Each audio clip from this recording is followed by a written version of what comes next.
Okay, great. Thank you, everyone, for being here, and we're very glad to be able to have Professor Philip Berns with us today to talk about the theology thread at the Collegium.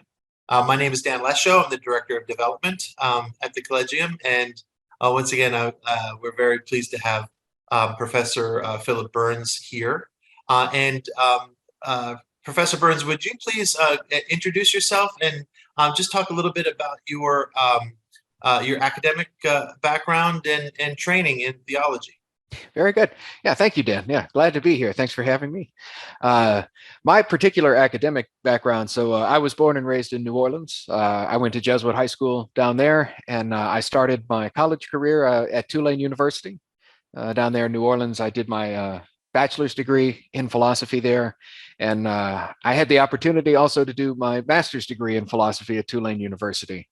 And that was actually it was quite insightful, kind of getting a little bit of a dose of some modern philosophy while I was there. And afterwards, I was at Notre Dame Seminary for it was a number of years, and that was where I finished my master's degree in theology.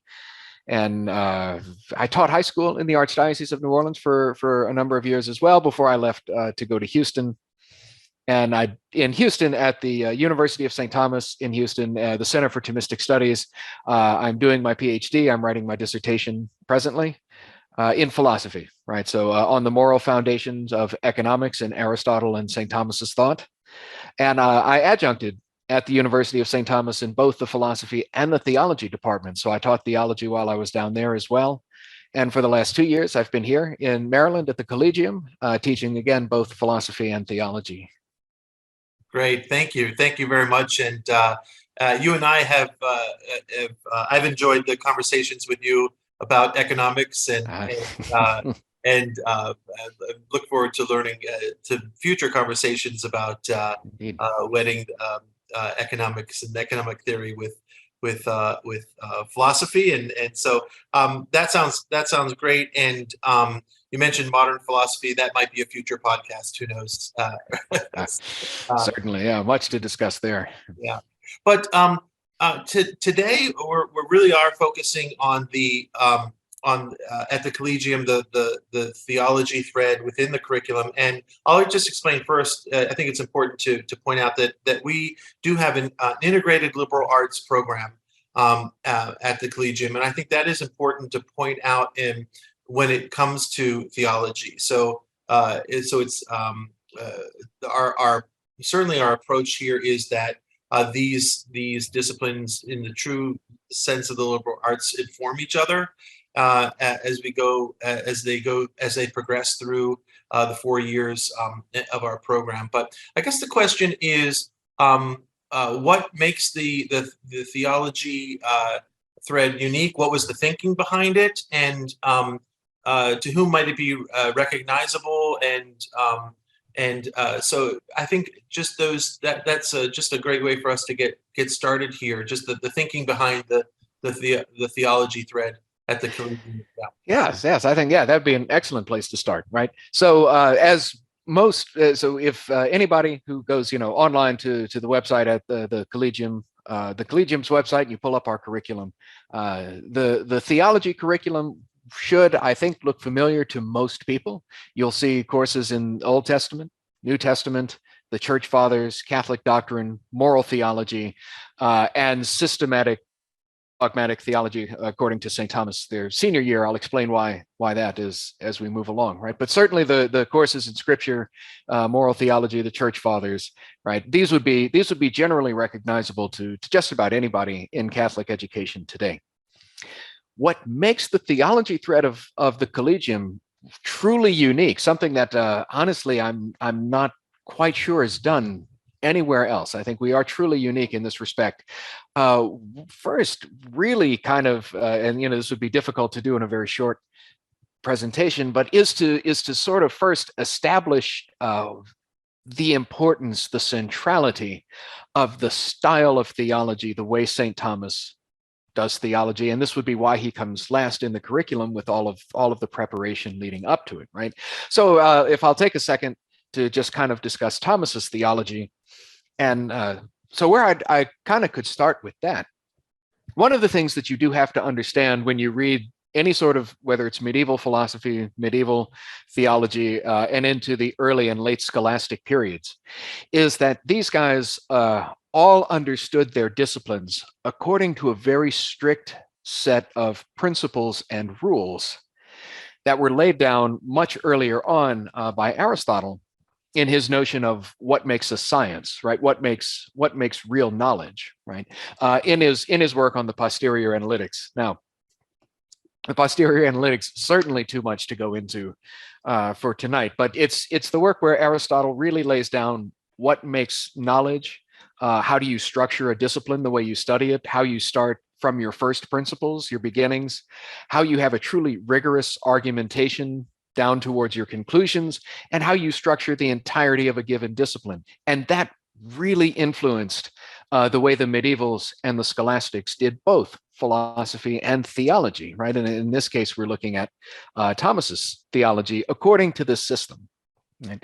Now, I know that sometimes this can maybe be different for some people, or it's not maybe what they're accustomed to hearing or how they're accustomed to hearing it. So maybe like a quick example, if people are familiar with Euclid's Elements, right? And I know a lot of in homeschool curricula or some of the classical liberal arts high schools that are around the Chesterton networks and so on. A lot of students are exposed to Euclid, so they might understand what I'm talking about.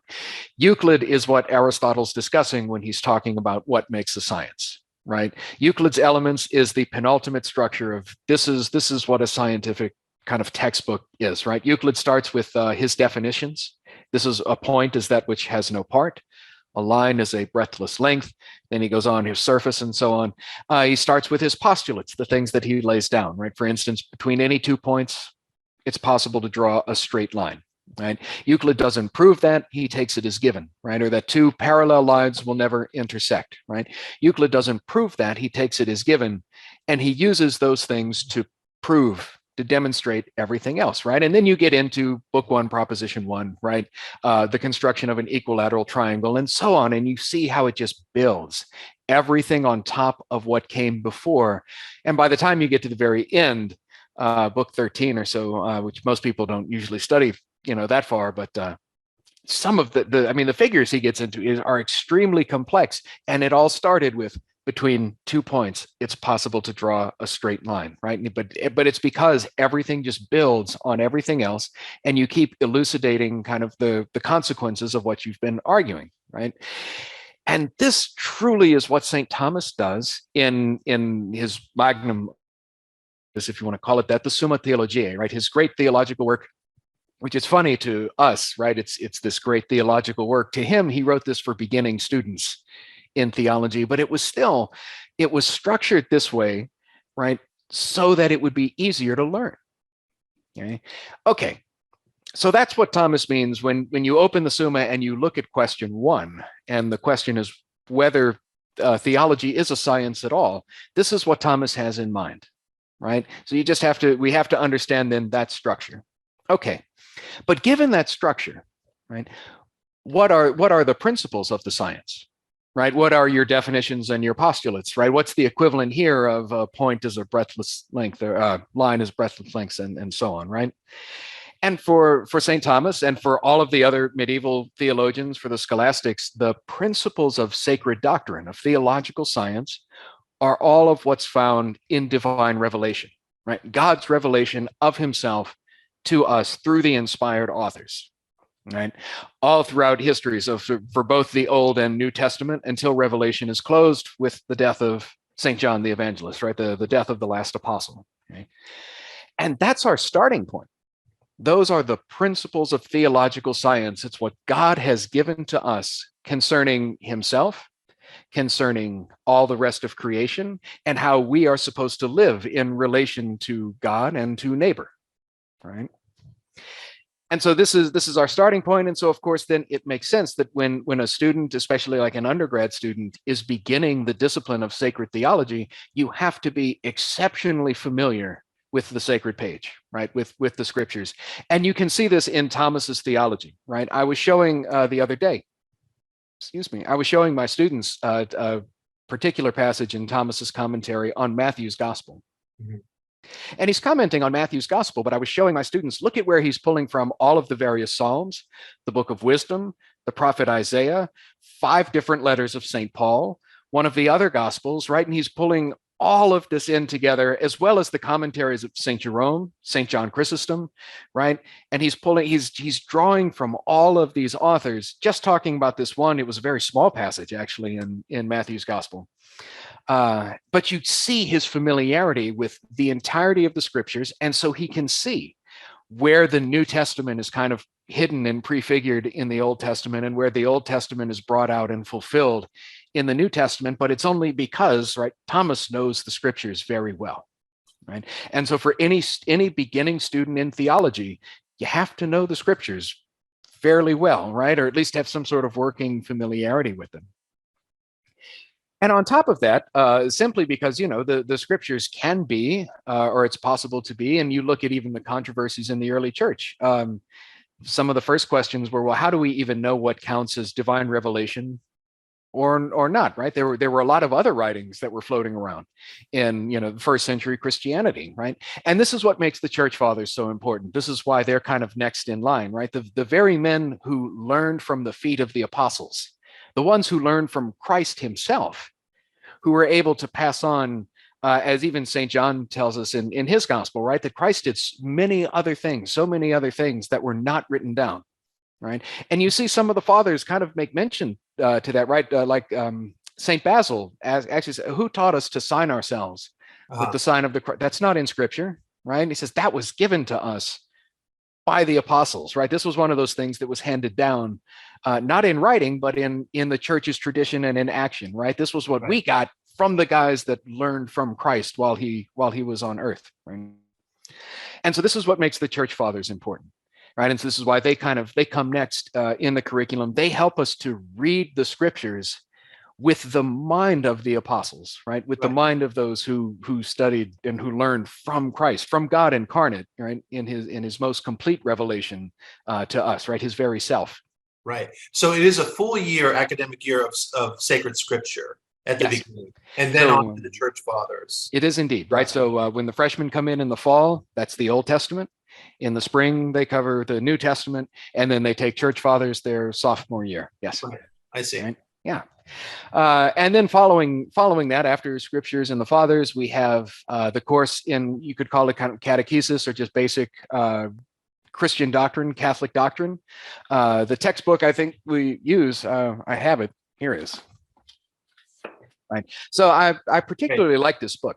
It was published in Italian in 2016. It was published in English in 2020. Right. It's actually quite sizable. Father Mauro Gagliardi. You wouldn't expect a book with a title "Truth is a Synthesis" to be particularly good, but this is actually fantastic.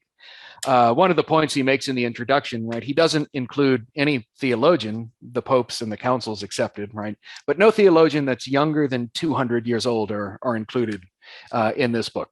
Right? Okay, I see. Steeped in the scriptures, in the fathers, and in the magisterium of the church, and this is quite a fantastic work. But it's used just for the explication of Catholic dogma, certain doctrines as they've been defined through history by popes, by councils of bishops, and local synods and full ecumenical councils. Right. I see. Okay. Yes. Okay. All right. So all of this, I know, is a lot, right? And then following moral theology, it's just important, I think, to have a course specifically devoted to moral theology, right? To when Christ calls us, right, to take up our cross and to follow him, really what that means, right? That's what moral theology is all about, how we live our life in relation to God, right? Not just how we live in relation to neighbor, but how we live in relation to God as well. And all of this, right, coupled with the philosophy curriculum as we have it, right, which takes you through logic, Aristotle's logic, it takes you through the posterior analytics, right, where Aristotle lays down science. And then you've sort of seen Aristotle work with this method through the philosophy curriculum as well. This sets our students up truly to see something, I think, very magnificent, excuse me again, when they reach their senior year. Right, so their senior year is devoted to what we call theological science. That's what it's called in the curriculum, right? In other words, we might just call it truly systematic theology, right? And our text for this course is the Summa of St. Thomas. Now, it's only, I think, once you've kind of been through this preparation. So now, having seen the scriptures, having spent some time studying the scriptures, having read the scriptures with the church fathers, being familiar with the church's doctrine and define dogmas, right? Now you're able to really see what St. Thomas does in the Summa, the way that it's all structured and the way that it all hangs together. That's also something very important that I kind of wonder if not a lot of people miss that. Very often in undergraduates or even in graduate school, right? You might get a smattering of St. Thomas, right? They'll give, oh, well, we'll read this article, this question. Mm-hmm. From Thomas, and you just look at one and of course, yeah, you're going to get a very good argument from Thomas in just this one question. But if you don't really sit at his feet, as it were, right, and really take a look at the whole structure of the Summa Theologiae itself, right, you can lose sight of how truly magnificent this is, what a true accomplishment it is that Thomas is able to take all of the scriptures, all of the church fathers, and most of them, his secretary, Brother Reginald, recounts that Thomas cites from memory. Right. He just knows the scriptures, he knows the fathers, and then he's able to go through the church's theology in a very systematic fashion, right? So why does he start with God in himself?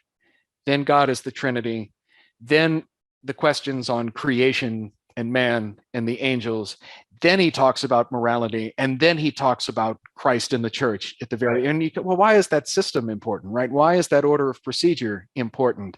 And Thomas then is able to go through, right, and show you why this order makes sense, but while treating each question in its proper place, brings in all of the relevant scriptures and fathers. And that way, and you get it in a very nice, kind of orderly, really beautiful fashion. Right. So that progression in the lead up to the senior year is similar to Thomas's progression in the Summa. Is that correct in terms of scripture? In certain parts, right? So the progression leading up to this is to be able to familiarize the student with what Thomas is just going to put forward for them in an organized fashion later. Right. And that's where you really see how all of Catholic theology kind of hangs together, as it were. Right.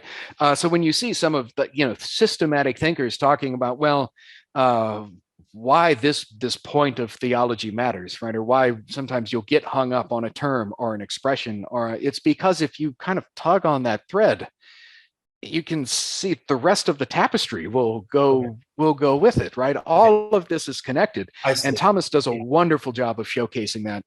And I think that's what we set up our students for in the theology curriculum. Yeah, I could really appreciate that because so many of us who decide, well, I'm going to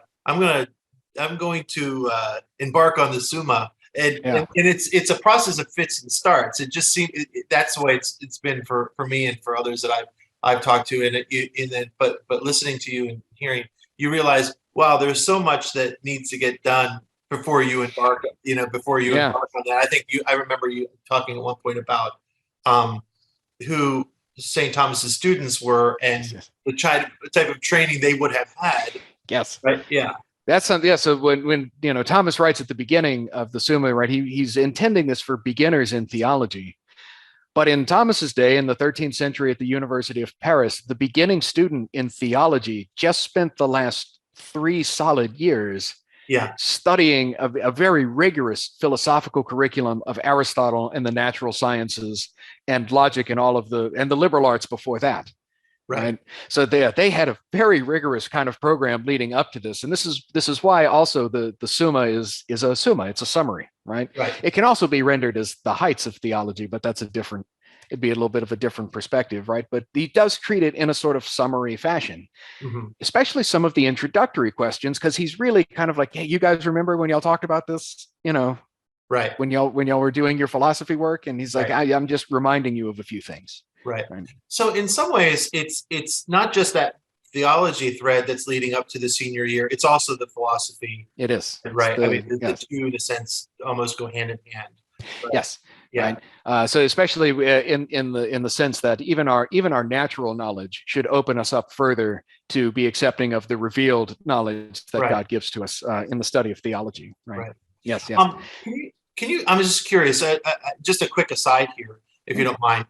But I've heard you talk in the past in conversations we've had about the is it called the triumph of Saint Thomas or the revival, or it's hard for us, I think, for many of us Catholics to think that Saint Thomas would ever need reviving, right? Yes, yes. Okay. So this is something that's always interesting and revealing when we start to look into these things. Can you just talk a little bit about that? Yeah. Sure, yeah. And for the record, I've talked about both of those things. We can talk about the Thomistic revival first. The Triumph of St. Thomas is a great painting. Oh, I see. It's a painting, right? I remember that. Yeah. And I still didn't bring it with me. I would have brought it. But anyway, well, so you know what? I'll see if I can get it. Okay. While I'm rambling here, you can. Yes. That'll be fun for me to figure out. Yeah. All right. So, all right. So it's true.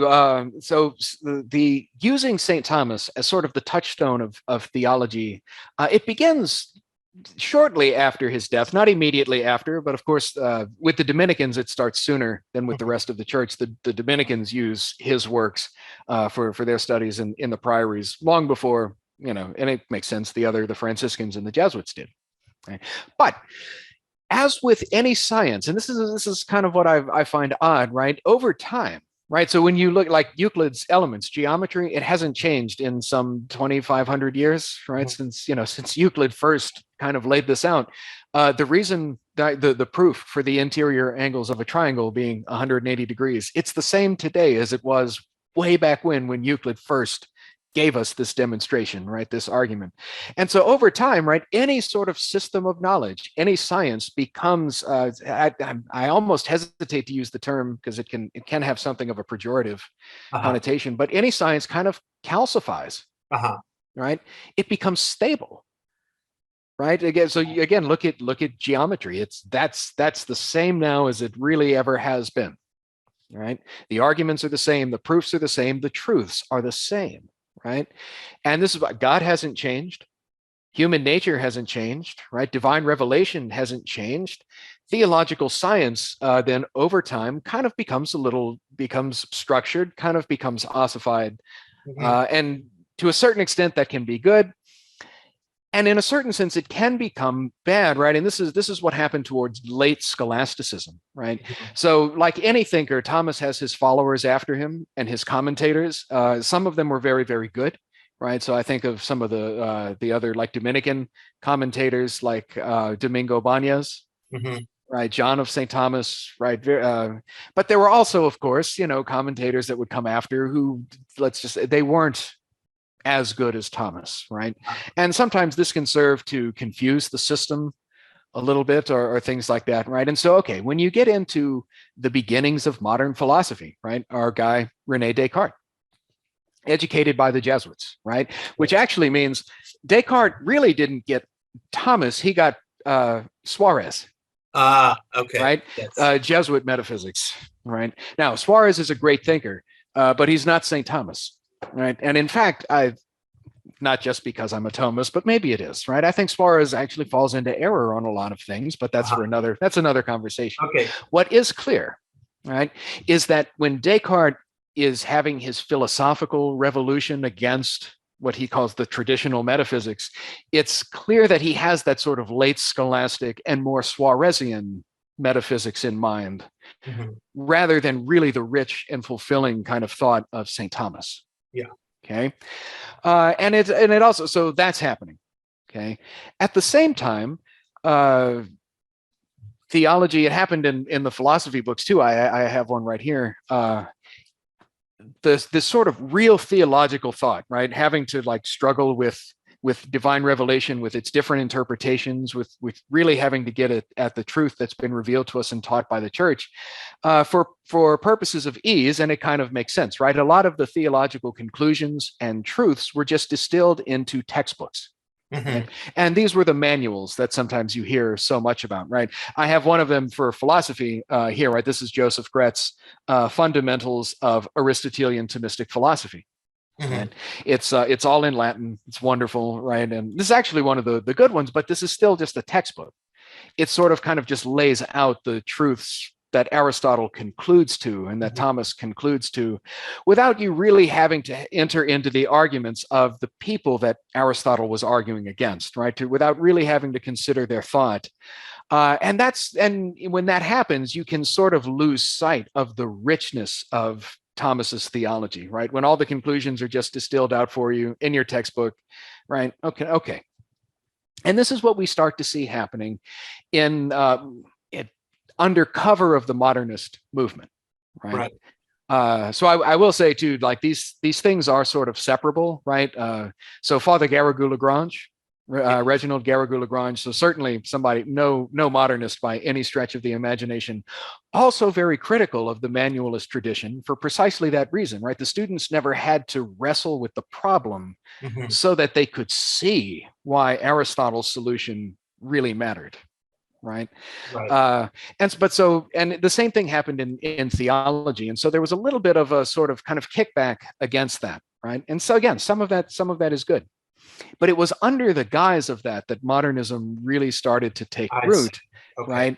Yeah. Where they, instead of relying on the principles of divine revelation, the reading of the fathers, and strict argumentation, right, the way theology had always been done, this is where they started to introduce then things like, well, my lived faith experience, Right. right, Right. and how I experience God in my spirituality, and rather than scientific reasoning or logical syllogistic reasoning, they would introduce a lot of poetic imagery, Right. so on, right?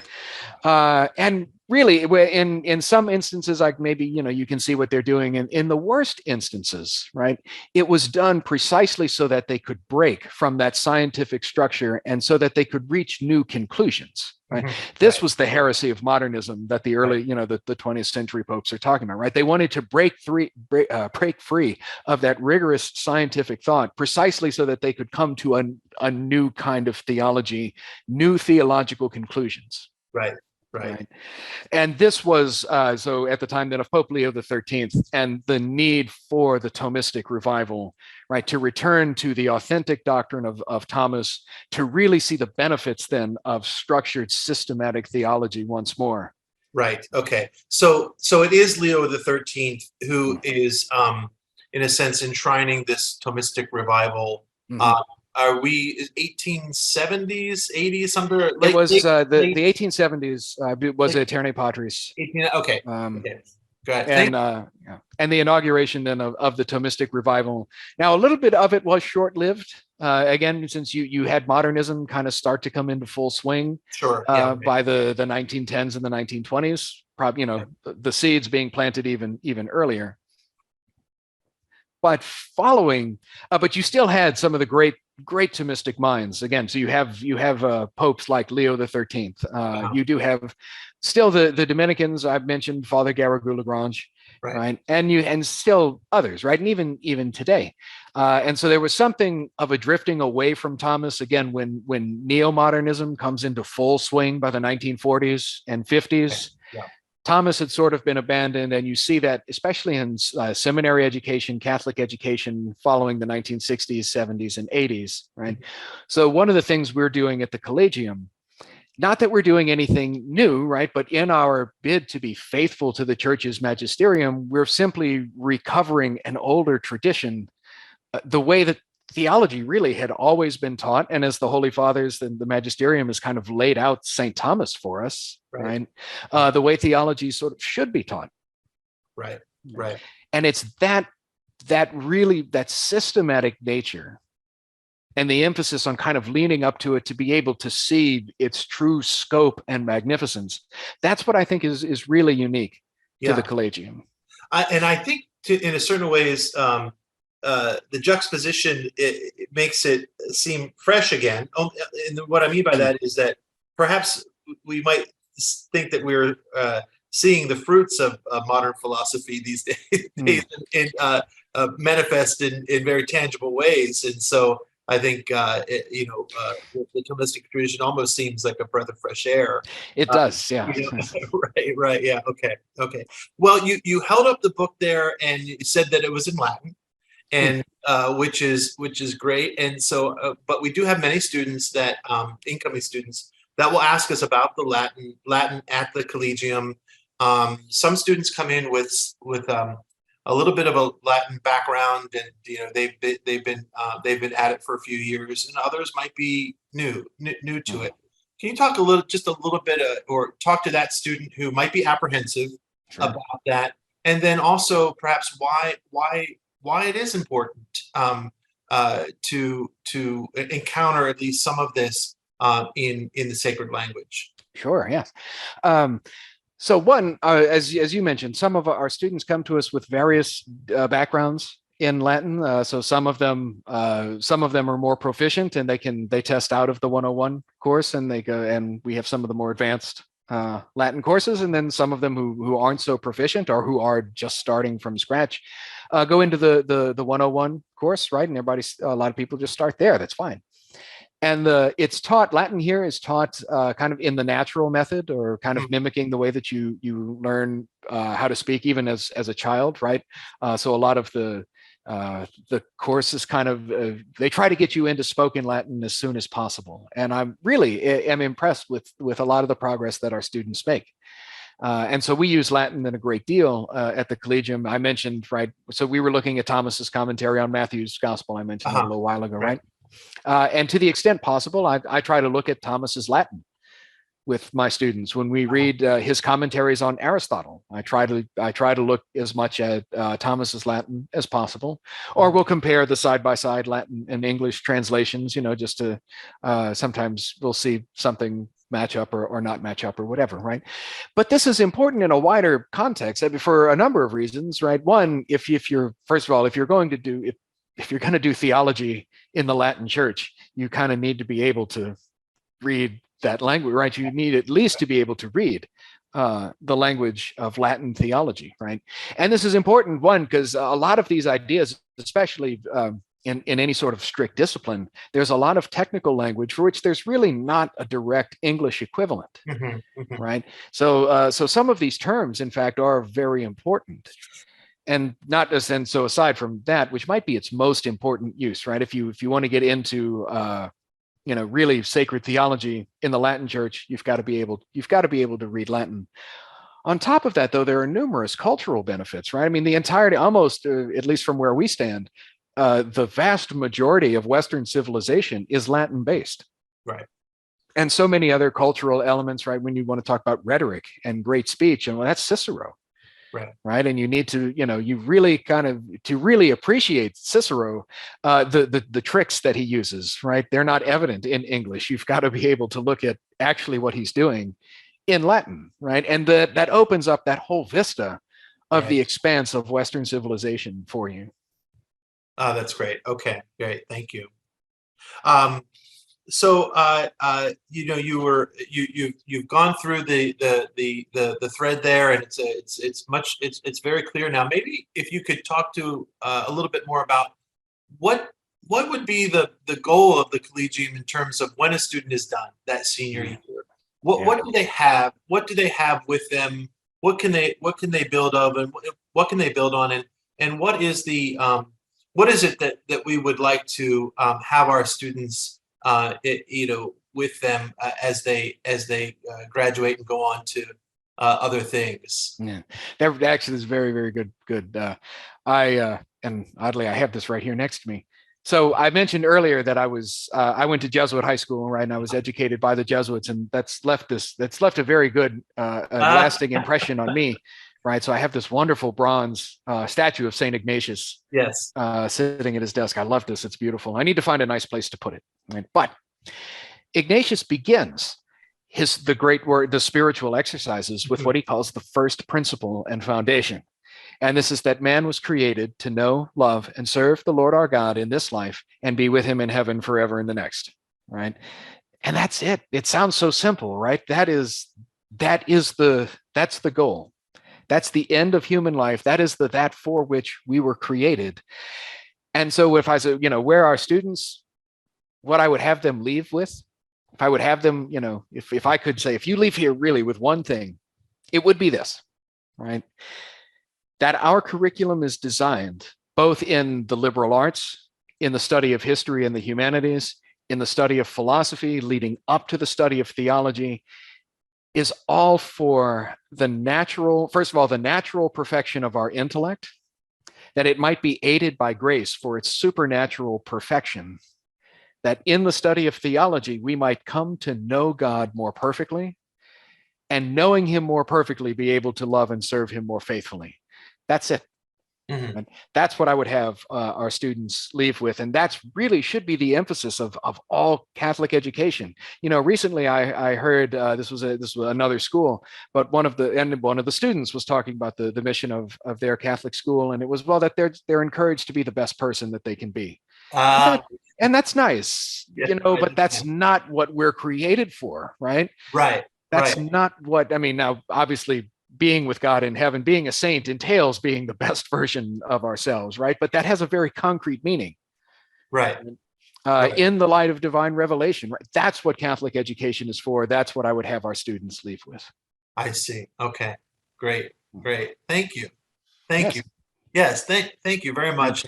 My pleasure. This has been just a very enlightening discussion, and it really does help us to understand the thinking behind that curriculum. You mentioned the curriculum framework, and I'll see if I can make sure to get a link into the video here where people can go take a look. But it's interesting. It's not just like we were saying. It's not just that theology thread, but it's all those things that go around it. Like you said, the philosophy, the Latin. Yes. It's all kind of leading up, the history, even the history, obviously the history thread, yes, as well, leading up.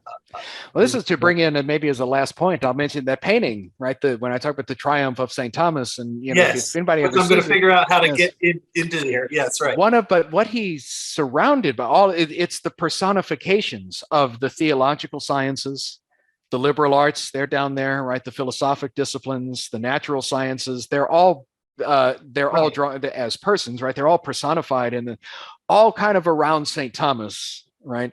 And around St. Thomas are the evangelists, and finally the most blessed Trinity, right? You see, right? It's in that, it's kind of all encapsulated in that great painting, that all of this is kind of meant towards that one goal. Right.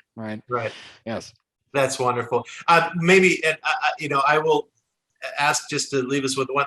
Can you just tell us about any interesting progression of any student or a revelation with a group of students where you knew they were on that path, right? They were on that path to the beginning of the senior year, and what are things that come out in class where that's important? It's a building block where something has there's something under their belts. They have it, and they will need it.